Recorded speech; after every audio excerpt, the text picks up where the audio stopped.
근육에 있는 는 아무리 굶어도 쓰여지지가 않아요.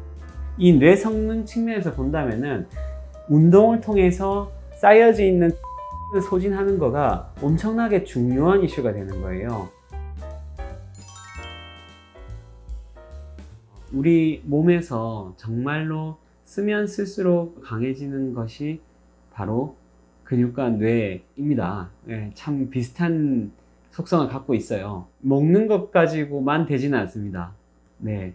물론 이제 근육 성장을 위해서 뭐 단백질 쉐이크를 먹는다든지 할 수도 있는데 먹기만 해서는 이게 성장이 안 되거든요. 먹고 실제로 근육을 써주고 움직여줘야지 이 근육에서부터 대사가 일어나니까 그때 그 소진된 단백질을 보충하기 위해서 섭취된 것이 들어가고 엄청 힘들 정도로 이렇게 무거운 걸 든다든지 반복되는 운동을 한다고 하면 이게 약간의 스크래치가 나는 거죠. 그 스크래치가 나고 그 스크래치가 회복되는 과정에서 근력이 불어나고 하는 부분으로 또 볼 수 있으니까 절대 이 왕도가 없다는 것들 이것도 알아두시면 좋을 것 같아요. 또 하나 연결해서 좀 말씀드리고 싶은 근육과 연결된 파트가 섭식에 대한 부분인데요.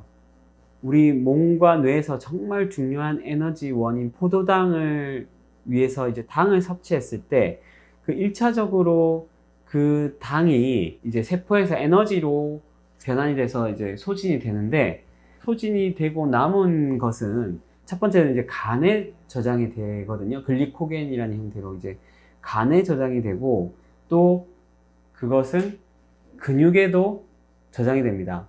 이 에너지가 이렇게 저장이 된다는 거예요. 근육에. 몸뿐만 아니라 뇌가 움직여질 수 있는 에너지가 저장되는 곳이 근육인데 그 에너지 대사에 대한 부분들이 굉장히 좀 중요하게 언급이 됩니다. 왜냐하면 여러분들께서 이제 당을 이렇게 많이 섭취하게 되면 그 실제로 그 쓰여지고 남은 잉여의 당이 지방으로 전환돼 가지고 이제 간에 이 몸의 지방세포에 그것이 들어가게 돼. 그러니까 글리코겐으로 근육에 다 채워지게 되면 그 다음 스텝이 남아있는 당분이 지방세포로 이제 축적이 되면서 일단 내장 지방이 늘어나고 일단 몸 전체 체지방이 이제 늘어나는 거죠. 아니 쉽게 얘기해서 살이 찐다는 겁니다. 살이 찐다는 거. 예.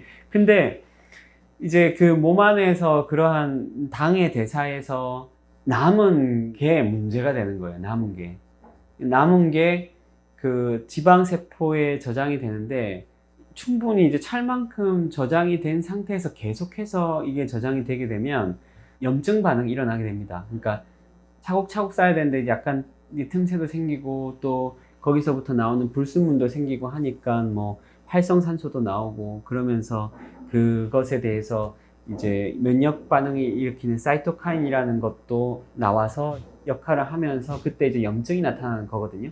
근데 이 염증이 나타나게 되면은 기본적으로 뇌 기능이 이제 떨어지기 시작하는 거죠. 몸에서 염증이 나타나게 되면.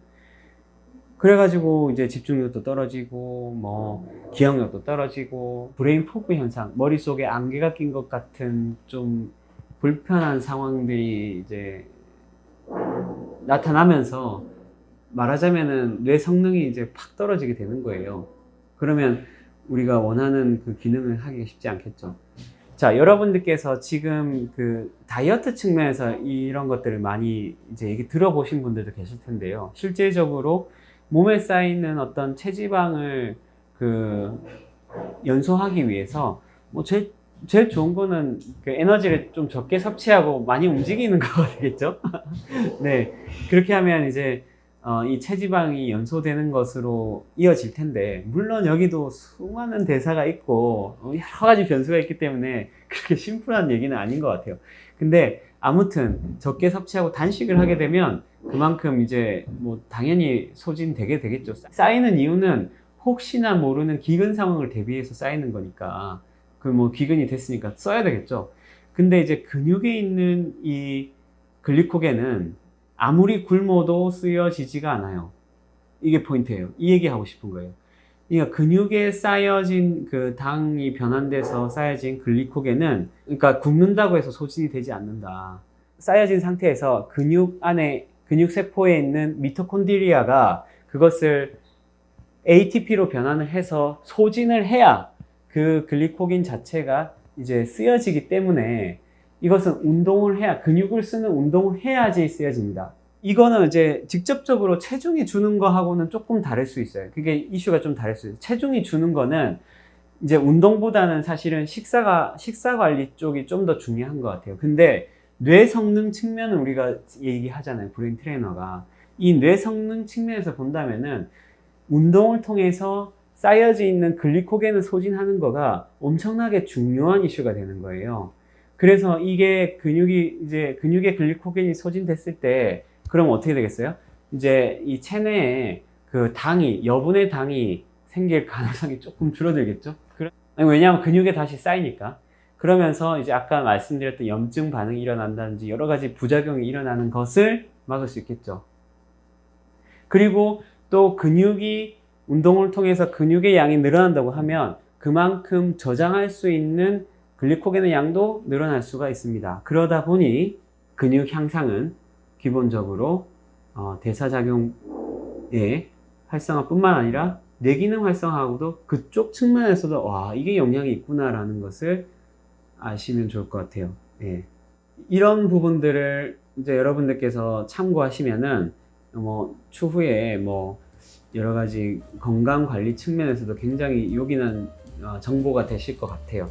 그래서 근육의 단련은 정말 제가 생각했던 것 이상으로 중요하다는 것을 매일매일 느끼고 있습니다. 예.